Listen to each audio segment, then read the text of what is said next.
Sebuah kontrakan dengan 5 pintu yang berada di Jalan Pelita Gang Enim, Kelurahan 20 Ilir D2, Kota Palembang, ludes terbakar. Peristiwa kebakaran yang terjadi diduga berawal dari kebocoran tabung gas LPG. Belakangan diketahui bedeng 5 pintu yang terbakar itu milik Usman.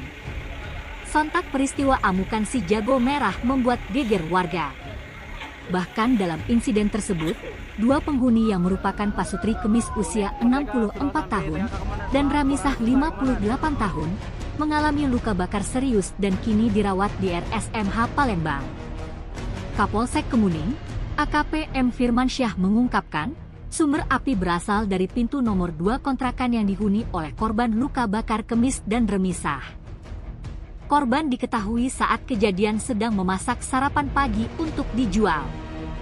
Lantaran sebagian besar bangunan dari kontrakan itu adalah benda yang mudah terbakar, membuat api dengan cepat merambat dan membesar. Api yang membesar itu disadari oleh warga sekitar yang langsung bergegas memadamkan kobaran api. Tak lama petugas pemadam kebakaran Kota Palembang dengan membawa 4 mobil dan personel PMI Kota Palembang. Tim Liputan Sumsel Update TV melaporkan.